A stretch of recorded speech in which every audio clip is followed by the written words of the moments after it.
मित्रों, हिंदू धर्म में सबसे ज्यादा देवियों में पूजे जाने वाली माता दुर्गा ही है। आपने कभी ये सोचा है कि आखिर महादुर्गा प्रकट कैसे हुई और इस रूप में प्रकट होने के बाद उन्हें किस देवता से कौन कौन से अस्त्र शस्त्र मिले?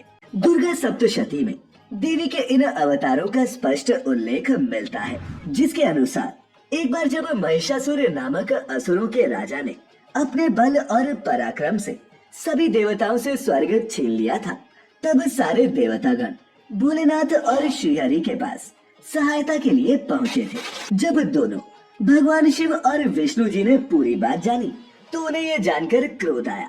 तब उनके और दूसरे देवताओं के मुख से एक तेज प्रकट हुआ जो नारी स्वरूप में परिवर्तित हो गया।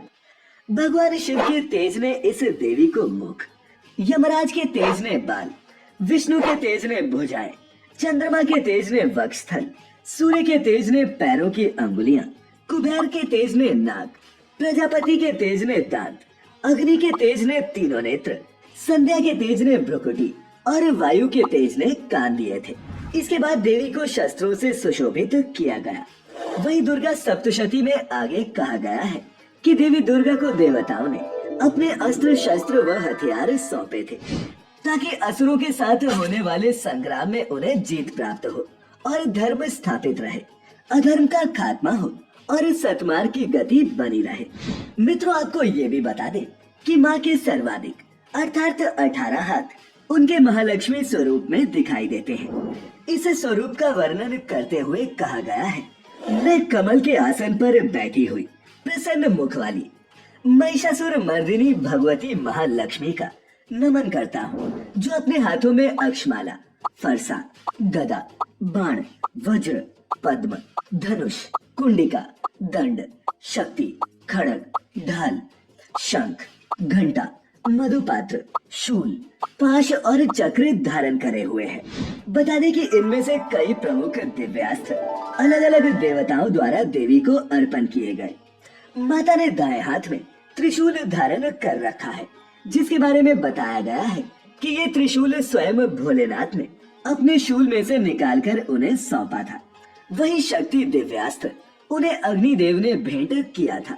जब महिषासुर के साथ देवी माँ का युद्ध हुआ, तब महिषासुर ने अपने साथ कई दैत्य रथ, हाथी घोड़ों की सेना के साथ चतुरंगिनी सेना भी लेकर आया था। तब देवी माँ ने अपनी इसी शक्ति से इन सेनाओं को खदेड़ा था और इनका वध किया था। बता दें कि रक्त बीज व दूसरे दैत्यों को मारने के लिए माँ ने चक्र का प्रयोग किया। अपने भक्तों की रक्षा के लिए माँ को ये चक्र लक्ष्मीपति श्रीहरि ने अपने चक्र से ही उत्पन्न करके दिया था। इतना ही नहीं, धरती, आकाश व पाताल तीनों लोकों को अपनी ध्वनि से कंपायमान कर देने वाला शंख जब ऊंचे स्वर में युद्ध भूमि में गूंजता था, तब दैत्य, असुर और राक्षसों की सेना रणभूमि छोड़कर भाग खड़ी होती थी। वो डर से कांपने लगते थे। और मित्रों, आपको बता दूं कि ये चमत्कारी शंख माता को वरुण देव ने भेंट किया था। मित्रों, तीनों लोगों के शोकग्रस्त हो जाने पर जब राक्षसगण देवी दुर्गा की तरफ हथियार लेकर दौड़े, तब देवी ने धनुष बाणों के प्रहार से पूरी सेना का सर्वनाश कर दिया था। बता दें कि माता को धनुष व बाणों से भरे हुए 2 तरकश खुद पवन देव ने प्रदान किए थे और तो और अनेक असुरों व दैत्यों को घंटे की नाद से मूर्छित करके उनका विनाश करने वाली माँ को ऐरावत हाथी के गले से उतारकर 1 घंटा देवराज इंद्र ने दिया। साथ ही अपने वज्र से एक और वज्र उत्पन्न किया और वो वज्र भी इंद्र देवता ने ही माँ को दिया था। इसके अलावा चंडमुंड का नाश करने के लिए माँ ने महाकाली का विकराल रूप धारण किया था, जिसमें वो नरमुंडों की माला पहने हुए, क्रोध से उनके चेहरे का रंग काला और जीभ बाहर की ओर लटक आई थी। इस विचित्र स्वरूप में माँ ने एक फरसा धारण किया था, जिससे उन्होंने दैत्यों का संहार किया।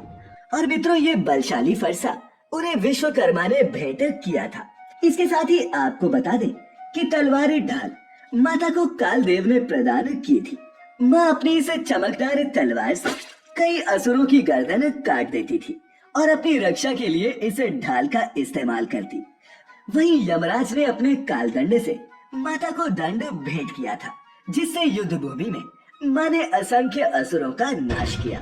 इतना ही नहीं, दुर्गा माता को प्रजापति दक्ष ने स्फटिक माला, ब्रह्मा जी ने कमंडल, सूर्य देव ने अपना तेज, समुद्र देव ने वस्त्र और आभूषण, सरोवर ने कभी न मुरझाने वाली कमल की माला और पर्वतराज हिमालय ने सवारी के लिए उन्हें एक शक्तिशाली शेर दिया था। वहीं कुबेर देव ने उन्हें एक शहद से भरा हुआ पात्र भेंट किया था। अब सभी देवताओं से शक्तियां प्राप्त करने के बाद ही माँ दुर्गा ने युद्ध में महिषासुर का वध किया और पुनः धर्म की स्थापना की। और मित्रों, महिषासुर का वध करने के कारण ही उन्हें महिषासुर मर्दिनी भी कहा जाता है। तो मित्रों, फिलहाल आज के लिए बस इतना ही। अब इजाजत दें। आपका बहुत बहुत शुक्रिया।